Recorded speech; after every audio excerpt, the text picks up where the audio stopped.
This is where one man killed 5 people in his mobile home. The home was gone. The man is in prison, but the killings continue. And she goes, now what are you going to do? And I stuck it to the back of her head and I said this, and I pulled the trigger and it went off. And I literally defecated my pants. I watched her face spray against the wall in front of me, and she fell over. It was May 2003, but for many, they can remember the horror like it was yesterday. And I got so mad that he wouldn't die that I started hitting him and kicking him and pounding on him that I even broke my hand. Murder in the quiet village of Mayport. Known for its vibrant shrimping industry and the St. Johns River Ferry, a village that has been forever changed. We walked these quiet streets looking for someone to speak with us about these killings in 2003. We met family members of victims, and most everyone we spoke with knew exactly what happened here. But no one wanted to go on camera and talk about William Wells, the man who changed this village forever. Wells dubbed himself the Monster of Mayport. He killed 5 people in this double wide on Ocean Street, hiding the decomposing bodies in his home for more than a week. He called First Coast News to confess. As you all know, my name is Bill Wells. I fired more shots into the top of his head. What happened to my wife? I mean, I didn't even kill him. I shot him outside of his head. I just fired. I don't want into my son. And he was still gurgling and breathing. Now, Wells is reaching out to First Coast News again. He wrote this letter on August 10th, almost bragging about his accomplishments. He writes, quote, contrary to the elements of your justice system, I managed to prevail with a mere 5 life sentences.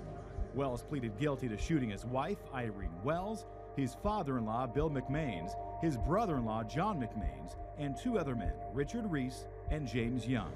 Investigators found dead bodies in nearly every room of his home.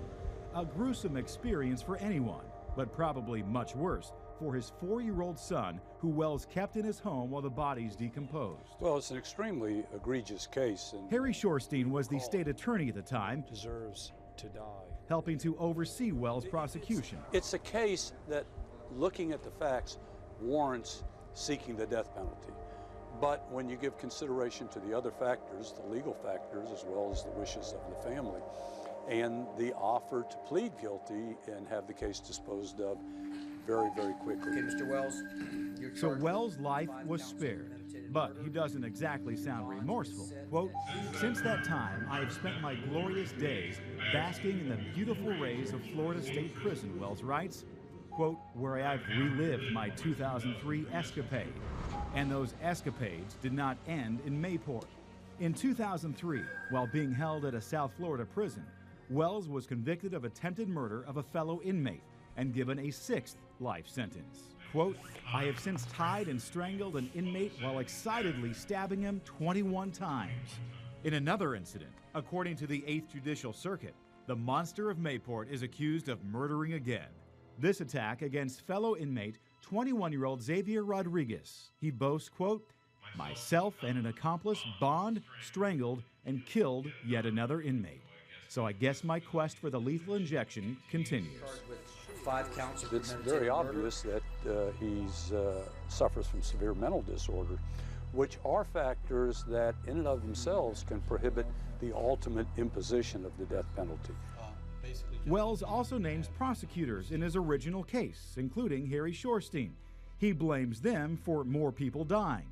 He writes that if they were, quote, more thorough in convicting me in 2003 of the Mayport murders and pushing fervently for the death penalty, no one else would have had to die. If anyone were to think that had we sought the death penalty, these subsequent acts wouldn't have occurred, it would really be foolhardy because almost no one is executed within 5 years. Wells also takes a jab at the lawyers at the 8th Judicial Circuit working on prosecuting him on this latest murder charge. Quote, I find it very unsettling how the DA's office here in Bradford County seems to have swept this case under the rug, since it is only a useless, worthless inmate anyway. Society could care less. We wanted to interview William Wells in prison, but because of this recent first-degree murder charge, He's not allowed to speak on camera or on the phone.